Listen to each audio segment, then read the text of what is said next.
후대 운동의 필수 불가결이라는 제목으로 말씀을 나누도록 하겠습니다. 먼저 서론을 보시면 누가복음 23장 28절 말씀에 예수께서 돌이켜 그들을 향하여 이르시되 예루살렘의 딸들아 나를 위하여 울지 말고 너희와 너희 자녀를 위하여 울라라고 예수님께서 말씀을 하셨습니다. 예수님의 십자가 사건은 하나님의 구원 계획을 이루기 위해서 반드시 일어나야 하는 사건이었기 때문에 그 사건 이후에 이스라엘 사람들에게 어떤 고난과 환란이 일지 예수님은 알고 계세요. 그래서 너희와 너희 자녀를 위해서 울라고 예수님이 말씀을 하셨습니다. 다들 아시다시피 창세기 3장에서 하나님께 대한 불신앙과 불순종의 죄로 인해서 하나님의 말씀을 놓치고 하나님께 대하여서 죄를 범한 인간은 그 이후에 창세기 4장에 후대가 멸망했습니다. 그것이 창세기 3장과 4장에서만 있는 일이 아니라 그 이후에 성경을 통해서 보면은 계속해서 복음을 놓칠 때마다 후대가 멸망한 것을 우리가 보게 됩니다. 우리는 하나님이 대답하시는 것을 우리는 알아야 되는데, 대답이라는 말의 사전적인 뜻을 보니까 물음이나 부름 또는 요구 등에 응하여서 말하거나 어떤 태도를 보이는 게 대답이더라고요. 하나님은 문제에 대해서 어떻게 대답하고 계시냐? 창세기 3장에서 우리가 근본 문제라고 하는 원죄라고 하는 그 현장이 일어난 그 문제가 일어난 현장은 가정이었습니다. 가정이 무너지게 되었죠. 그랬을 때 하나님은 창세기 6장 8절에 노아에게 은혜를 주시는데, 창세기 6장 18절 말씀을 보니까 그러나 너와는 내가 내 언약을 세우리니 너는 내 아들들과 내 아내와 내 며느리들과 함께 그 방주로 들어가고, 그렇게 해서 노아만 은혜를 입은 것이 아니라 노아와 그 가정이 은혜를 입게 되었고, 노아와 그 가정을 통해서 하나님은 새롭게 시작을 하십니다. 가정이 무너졌을 때 하나님은 가정으로 대답하시는 하나님이십니다. 또 창세기 4장에 후대가 무너졌어요. 가인이 살인자가 되었고 그 아우 아벨을 죽입니다. 그랬을 때 하나님은 창세기 4장 25절 말씀에 새로운 후대를 통해서 하나님은 대답하고 계십니다. 아담이 다시 자기 아내와 동침함에 그가 아들을 낳아 그의 이름을 셋이라 하였으니 이는 하나님이 내게 가인이 죽인 아벨 대신에 다른 씨를 주셨다 함이며, 후대가 무너졌을 때 하나님은 또 다른 후대를 통해서 하나님은 대답을 하고 계십니다. 또 지금도 사탄은 교회를 무너뜨리기 위해서 공격하고 있습니다. 그래서 담임 목사를 흔들기도 하고요. 그래서 교단을 흔들기도 하고요. 그래서 지금 그렇게 교회를 무너뜨리려고 하고 있는데, 저는 하나님이 교회를 통해서 대답하실 거라고 믿습니다. 그러면 우리 그리스도 사랑교회가 하나님이 대답하시는 그 교회가 되려면 어떻게 해야 되냐? 하나님께서 우리를 종교 생활이라는 그 노예에서부터 우리를 오직 복음을, 오직 예수를 통해서 우리를 저는 해방하셨고 출애굽하게 하셨다라고 저는 믿습니다. 그런데 그것으로 끝나는 것이 아니라 하나님은 우리를 가나안 땅으로 인도하신다는 것이죠. 그게 중요합니다. 가나안 땅에는 아무나 들어가는 것이 아닙니다.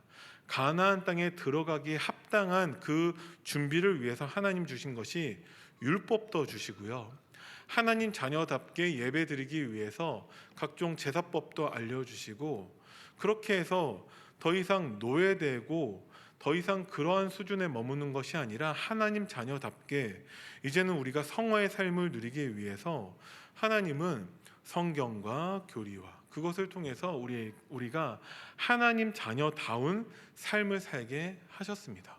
그게 성막, 언약궤, 율법, 제사법 등을 통해서 우리가 알 수 있는 내용들이죠.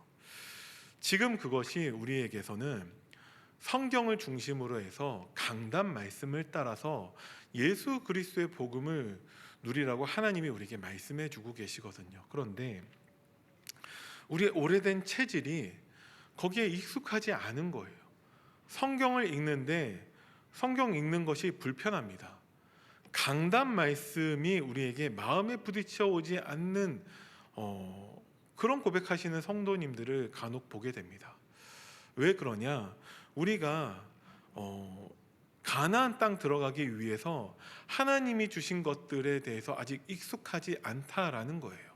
우리가 오랜 시간 동안에 정말 현장에서도 은혜 받고 많은 응답들도 누리고 있었는데 성경은 좀 멀리하고 있었고 강단 말씀대로 응답받는 부분에서 혹시 우리가 놓치고 있는 게 있지 않았는가 싶습니다.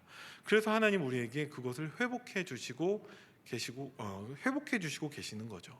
그래서 성경을 우리가 다시 읽기 시작했고 강단 말씀을 중심으로 해서 우리가 응답받는 부분에 우리가 그 부분을 준비하고 있습니다. 그렇게 되었을 때 하나님은 우리 그리스도 사랑교회를 통해서 교회를 무너뜨리려고 하는 사탄에 대해서 우리가 하나님이 대답하시는 그 교회의 응답을 누릴 수 있다라고 믿습니다.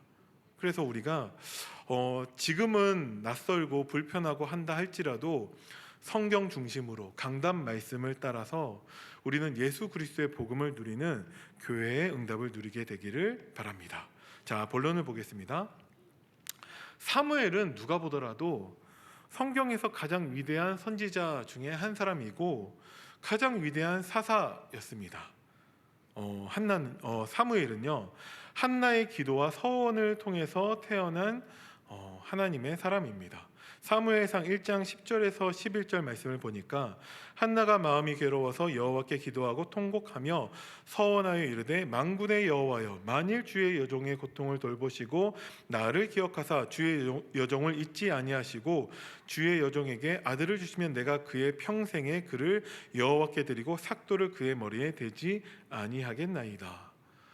아들이 없어서 고통스럽고 통곡하고 있었는데 하나님께 필요한 것이 아들이 아니라 나실인이 필요하구나를 깨닫고 나서부터는 한나에게 아들을 주시지 않았음에도 불구하고 한나는 평안을 얻습니다.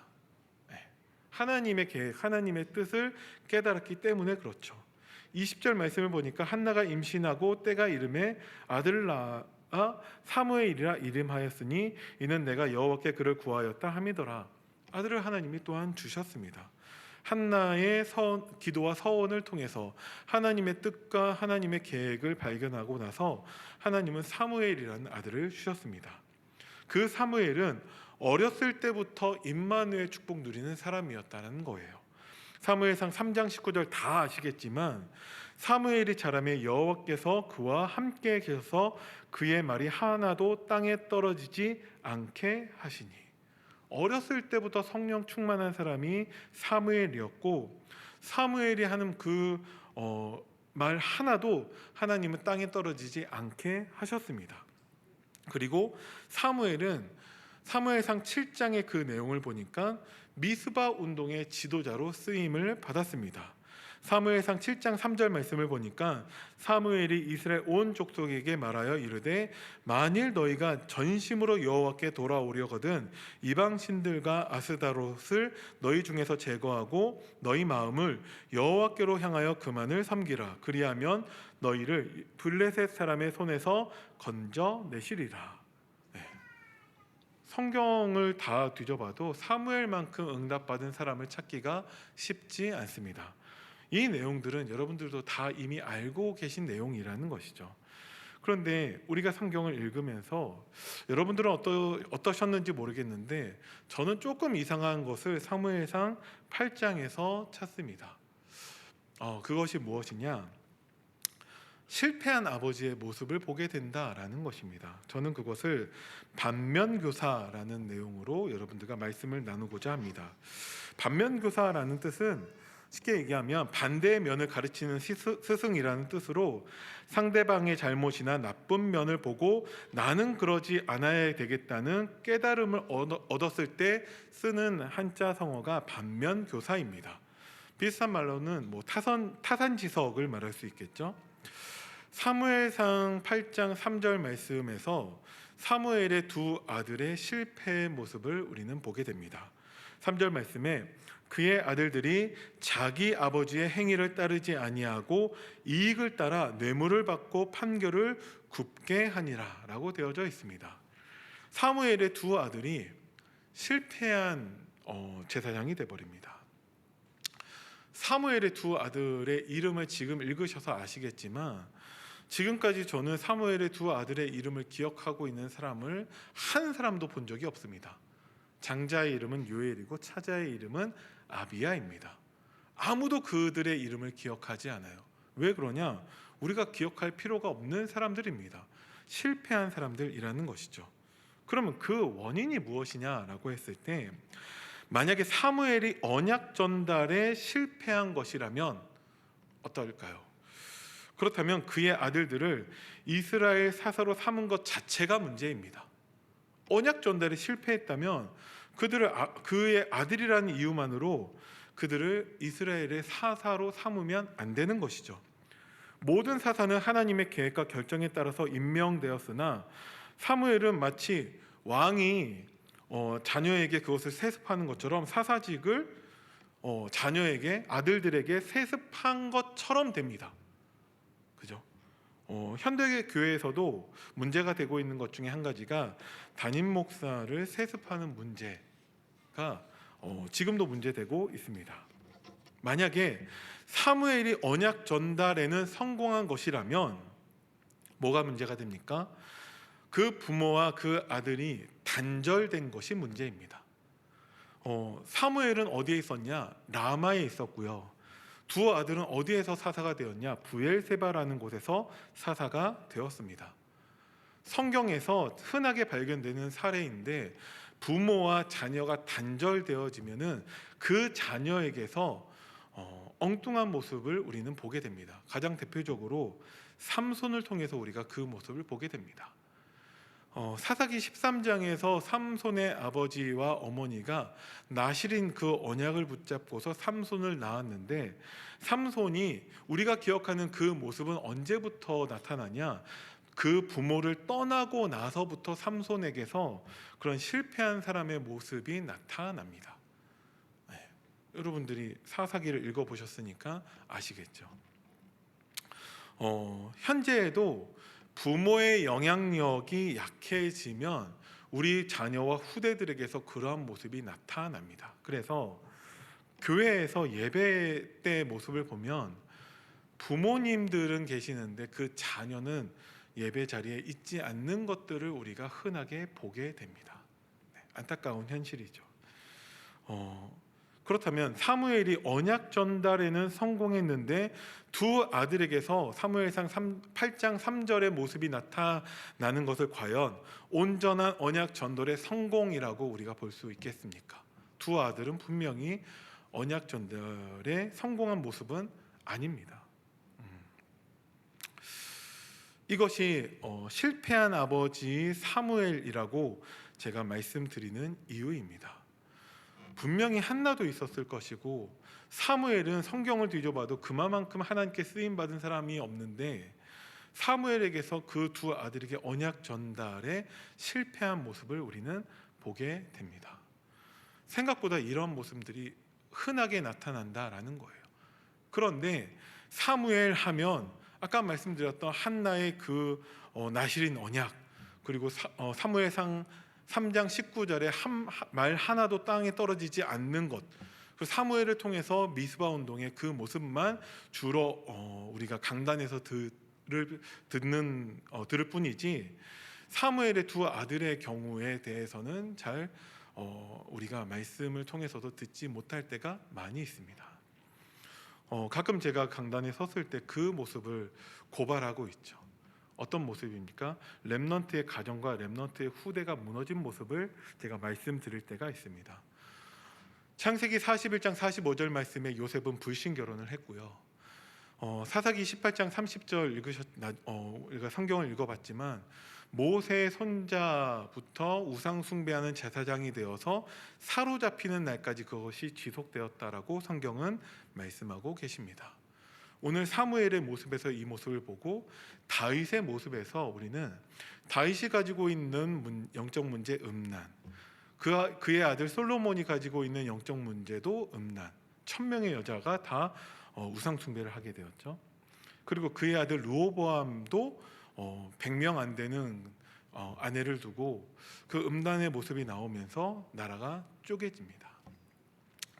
저는 렘넌트, 우리가 이 방금 제가 언급한 성경의 인물들을 제가 폄하하거나 그들을 무시할 생각은 없습니다. 왜냐하면 저는 그들의 믿음 발끝도 따라가지 못합니다. 근데 이것을 말씀드리는 이유는 무엇이냐? 아까 말씀드렸다시피 창세기 3장 가정이 무너졌을 때 창세기 4장 후대는 반드시 무너집니다. 저는 이것이 사탄의 전문성이라고 저는 보고 있습니다. 그래서 사탄은 어떻게 해서든지 간에 우리 후대에게, 우리 자녀들에게 언약 전달하는 것을 실패하게 만든다라는 것이죠. 그래서 우리는 단순히 내가 구원받았고 내가 정말 주를 위해서 헌신한다면 하나님이 우리 가정과 자녀를 책임져 주시겠지라는 막연한 생각은 우리는 버려야 됩니다. 제가 좀 이따 그 부분을 더 자세하게 말씀드리겠습니다. 본론 세 번째로 그 결과 나타난 것이 이스라엘의 왕정 시대가 시작이 되었습니다. 4절과 5절 말씀에서 두 아들의 모습으로 인해서 분노한 백성들의 요구가 있습니다. 4절 말씀에 이스라엘 모든 장로가 모여 라마에 있는 사무엘에게 나아가서 그에게 이르되 보소서 당신은 늙고 당신의 아들들은 당신의 행위를 따르지 아니하니 모든 나라와 같이 우리에게 왕을 세워 우리를 다스리게 하소서 한지라. 그 왕이 마치 다윗 왕과 같은 예수님을 예표하는 그런 왕이었으면 너무나 좋을 텐데 모든 나라와 같이 우리에게 왕을 세워. 그때 나라들은 하나님을 섬기는 나라가 아니에요. 이방 나라들이라는 것이죠. 그들과 같은 왕을 우리에게 달라고 백성들은 요구하고 있습니다. 그래서 7절과 8절에 하나님의 반응이 나오는데 여호와께서 사무엘에게 이르시되 백성들이 내게 한 말을 다 들으라. 이는 그들이 너 사무엘을 버림이 아니요 나를 버려 하나님을 버려서 하나님으로 이스라엘의 왕이 되지 못하게 함이니라. 내가 그들을 애굽에서 인도하여 낸 날부터 오늘까지 그들이 모든 행사로 나를 버리고 다른 신들을 섬김같이 너에게도 그리 하는도다. 백성들이 왕을 요구하는 것에 대해서 하나님은 어떠한 반응이냐? 백성들이 나를 버려서 나로 이스라엘의 왕이 되지 못하게 하는 것이고 너에게도 그렇게 하는 것이다 라고 하나님은 말씀하고 계십니다.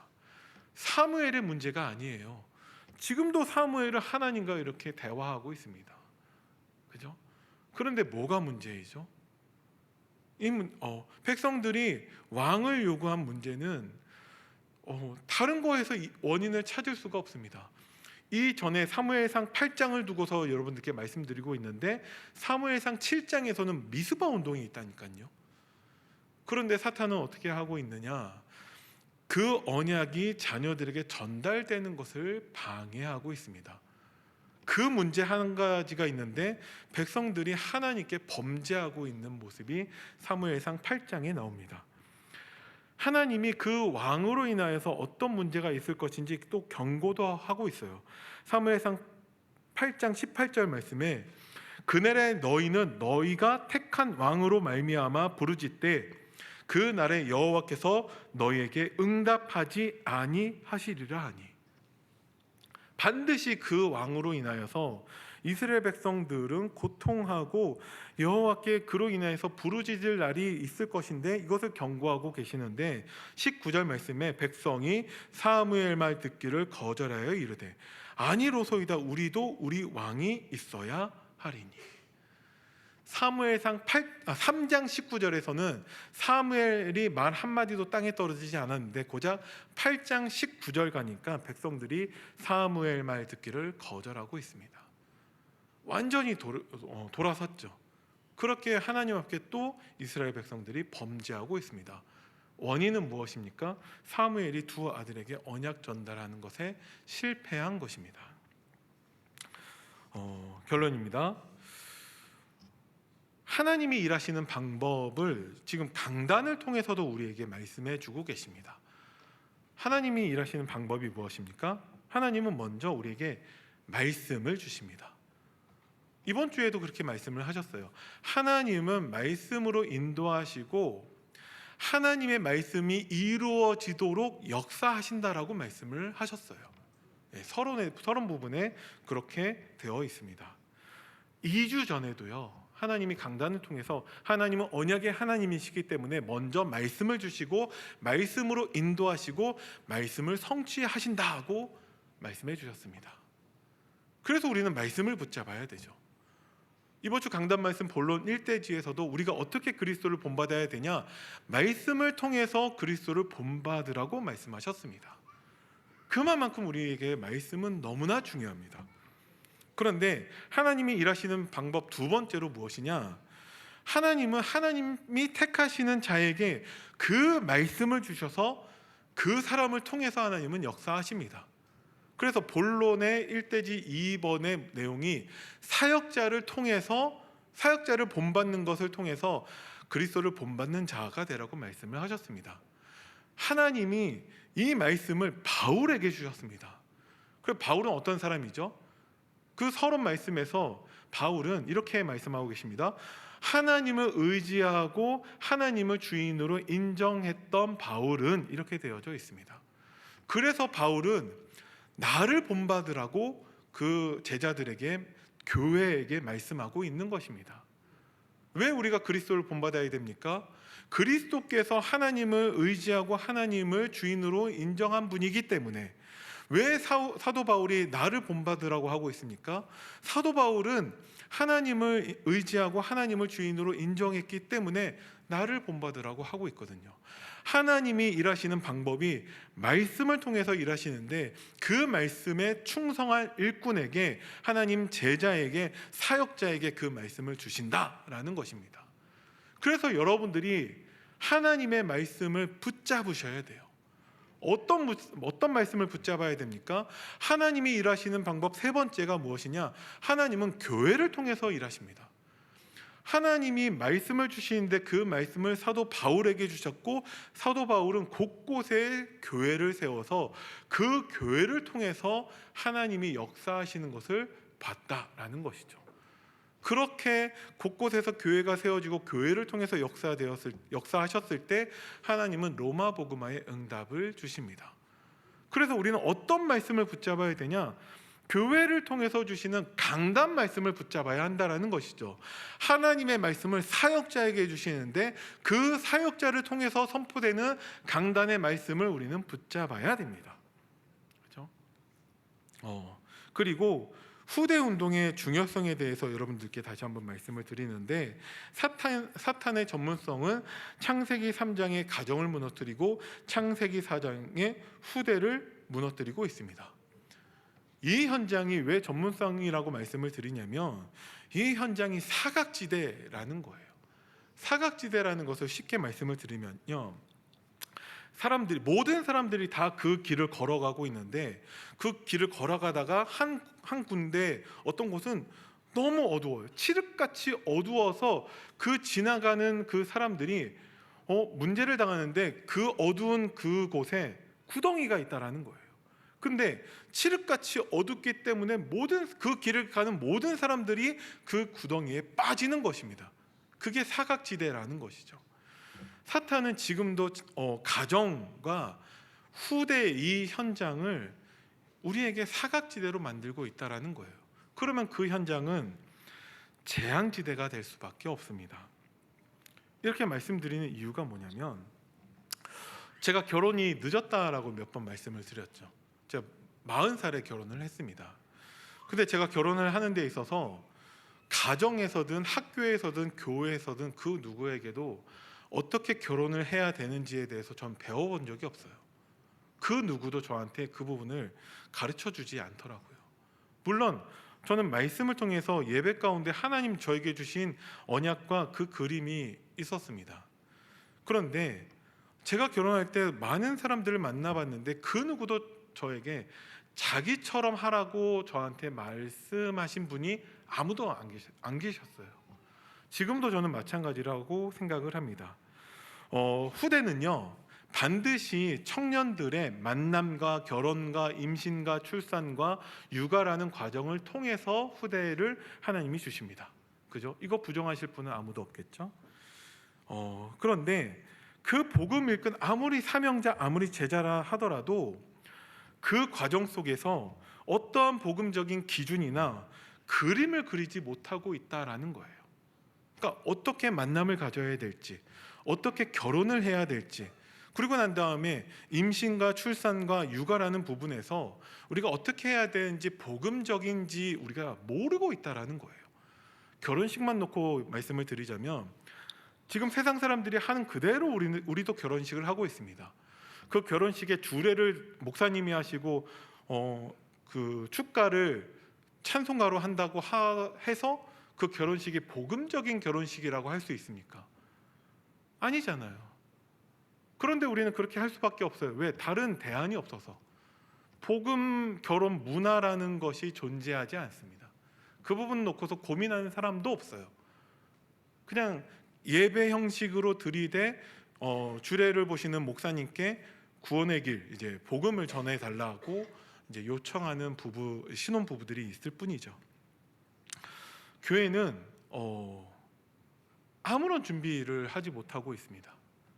우스갯소리로 예를 들어서 교회 안에 청년들이 만남을 갖는다라고 했을 때 교회 안에서 무엇을 준비해 줄 것인가에 대한 부분이 전혀 그림이 없다라는 것이죠.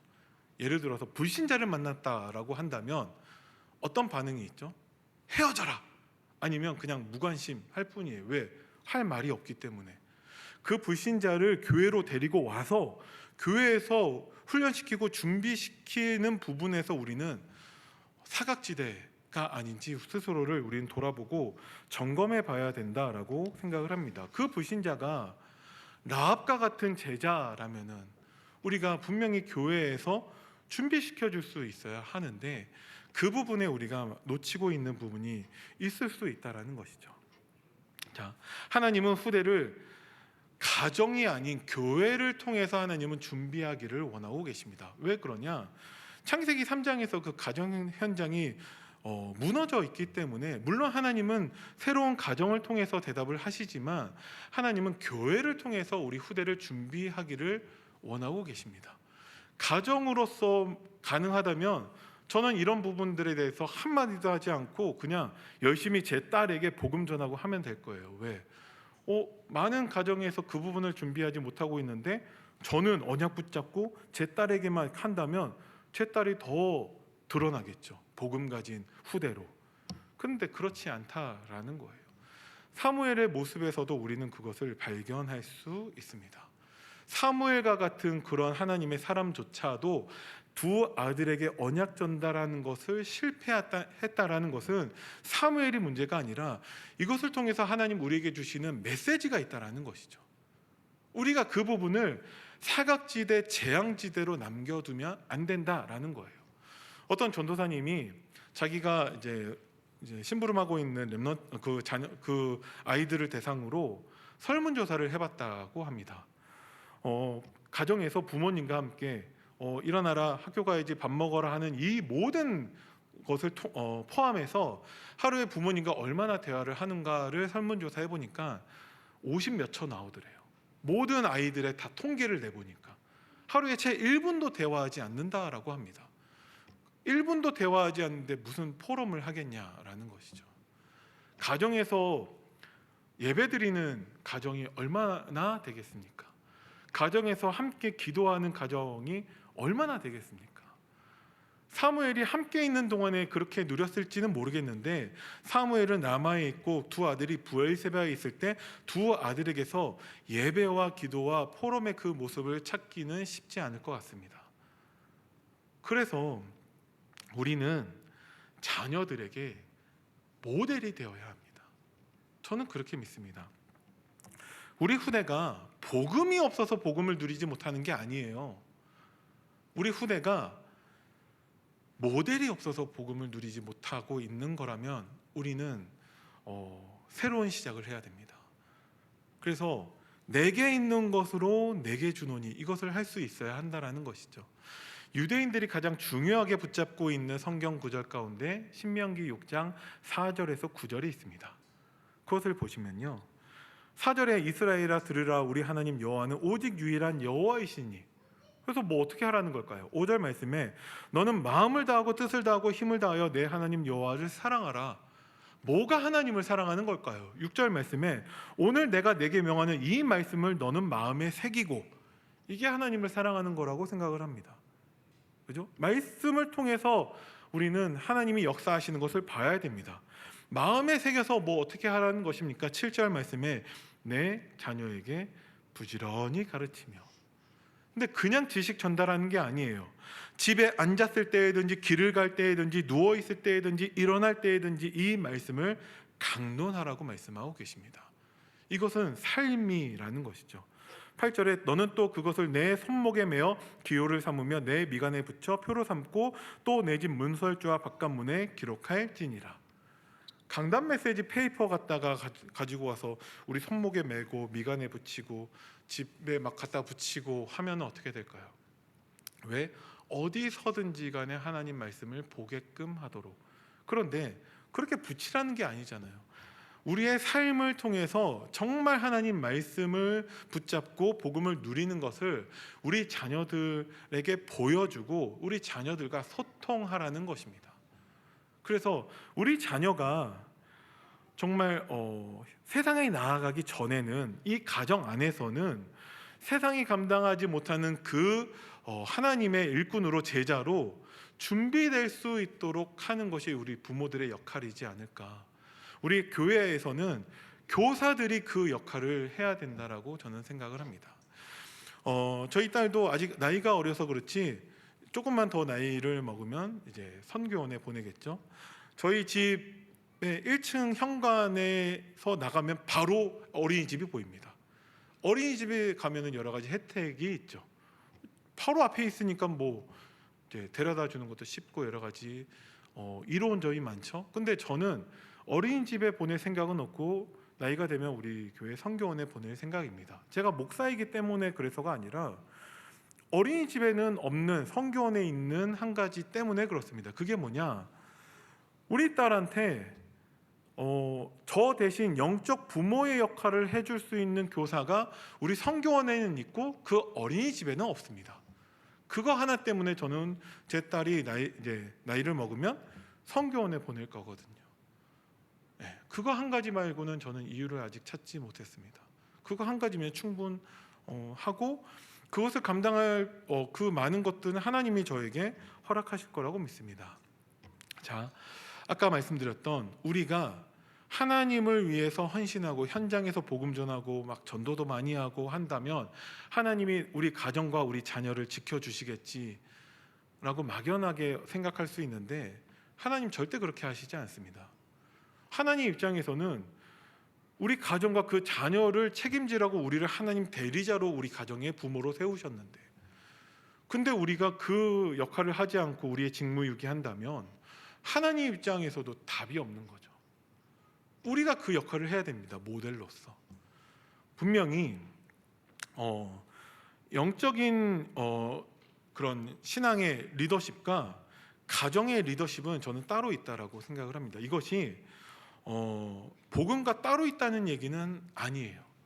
그런데 우리 가정이, 우리가 교회에서 신앙생활하고 현장에서 정말 복음 증거하고 하나님을 위해서 헌신하는 것을 너무나 중요하지만 우리 가정이 사각지대, 재앙지대가 되고 있다면 그 책임을 하나님이 분명히 우리에게 물으실 거라는 것이죠. 어떻게 책임을 물으시냐? 우리 자녀의 실패를 통해서 하나님은 물으시게 될 거라고 생각을 합니다. 그래서 우리는 올바른 후대 운동을 해야 된다라고 저는 감히 주장을 합니다. 그러면 뭘 하자는 것이냐? 새로운 것을 하자는 게 아니에요. 우리가 지금 하고 있는 대로 정말 성경을 중심으로 성경 읽은 내용을 우리 자녀들과 한번 소통해 보시기 바랍니다. 왜 성경을 읽냐라는 거예요. 자기 만족이 아니잖아요. 그것을 다른 사람도 아닌 우리 자녀들과 함께 나눠보시기 바랍니다. 성경을 중심으로 우리는 강단 말씀을 따라서 예수 그리스도의 복음을 누려야 됩니다. 자, 우리가 놓치고 있는 가장 대표적인 것 중에 한 가지가 무엇이냐? 결론에 대해서 이번 한 주 실천하고 적용해야 할 미션이라고 말씀을 주십니다. 그죠? 지난주 말씀에서는 우리는 그리스도께 복종하고 진리를 전달해야 된다고 하셨거든요. 이 미션은 우리가 순종하고 복종해야 되는 것입니다. 그러면 그 실천을 반드시 해야 된다라는 것이죠. 뭘 실천하라고 하셨냐? 그리스도의 사랑과 용서로 다른 사람을 사랑하고 용서하라고 했어요. 솔직히 우리는 그거 못하죠. 우리는 그리스도가 아니기 때문에. 그럼 어떻게 해야 됩니까? 두 번째 말씀하신 게 모든 일과 상황 속에서 그리스도를 주로 시인하고 고백하고 인정하라고 말씀을 하셨습니다. 고백하셨습니까? 어렵지 않아요. 하나님을 의지하고 하나님을 나의 주인으로 인정하게 해달라고 기도하시고 그대로 고백하시면 됩니다. 제가 우리 태영아 부모님들한테 태영아부 예배 때 그 말씀을 드렸거든요. 우리가 한번 고백했다는 것을 지금 마치 성경 읽기 그 카톡방에 읽었습니다 이렇게 인증하는 것처럼 고백했습니다라고 우리가 한번 글을 올려봅시다. 아무도 안 올리세요. 우리 중고등부 아이한테 제가 따로 말씀을 정리해주고 우리가 매일 이 고백한 것을 인증해보자. 월요일날 하더라고요. 어제 오늘 안 했습니다. 일주일에 한 번이라도 한 게 어디냐라고 하면은 뭘 할 말은 없는데 우리가 안 해요. 그러니까 우리는 말씀하신 그대로 순종하면 반드시 말씀 성취를 확인할 수 있을 건데 문제는 뭐냐? 안 해요. 왜 안 하냐? 강단 말씀이 해답이 아니라면 안 하겠죠. 저는 강단 말씀이 해답이라고 믿기 때문에 저는 매일 아침 눈 떴을 때 이것을 고백하고 있습니다. 그러면 하나님 그대로 응답하세요. 하나님을 바라보면은 하나님은 반드시 도와주시고 힘을 주시고 건져주신다고 하셨거든요. 하나님이 저를 도와주시고요. 하나님이 저에게 힘 주시고요. 하나님이 저를 건져주고 계셨습니다. 저는 말씀 그대로 저는 응답받고 있습니다. 그럼 같이 우리가 이 응답을 누리고 우리 자녀와 함께 이 응답을 누리게 되기를 바랍니다. 이것이 올바른 후대 운동이라고 믿고 올바른 후대 운동의 필수 불가결 반드시 있어야 되는 것이 무엇이냐? 모델이라는 것이죠. 잘 알고 계시겠지만 우리 모든 중직자분들 특히 부모 되신 분들은 우리 자녀에게 모델이 되시기를 바랍니다. 그랬을 때 하나님 반드시 우리 교회를 통해서 교회를 무너뜨리고 가정을 무너뜨리고 후대를 무너뜨리는 그 사탄에 대해서 하나님은 우리 교회로 대답하시고 우리 교회의 가정을 통해서 대답하시고 우리 교회의 우리 후대들을 통해서 하나님 대답하실 줄 믿습니다. 우리가 다 함께 이 응답의 증인 되기를 예수님의 이름으로 축원드립니다. 기도하겠습니다. 살아계신 하나님 은혜를 감사드립니다. 우리가 하나님 말씀과 사역자를 통해서 그리스도를 본받는 자가 되게 하시고 우리도 하나님을 의지하고 하나님을 주인으로 인정하는 자가 되어서 이 말씀을 통해서 주신 미션을 우리 자녀와 함께 나누게 하시고 이 응답도 우리 자녀들과 함께 나누어서 우리 교회를 통해 우리 가정을 통하여서 하나님이 원하시는 세계복음화에 우리 후대들이 제자들이 일어날 수 있도록 주님이 축복하여 주옵소서. 이 일에 우리 그리스도 사랑교회 모든 부모님들과 중직자들과 교사들이 모델로 응답받을 수 있도록 주님이 축복하여 주옵소서. 감사를 드리며 우리 주 예수 그리스도 이름으로 기도드립니다. 아멘.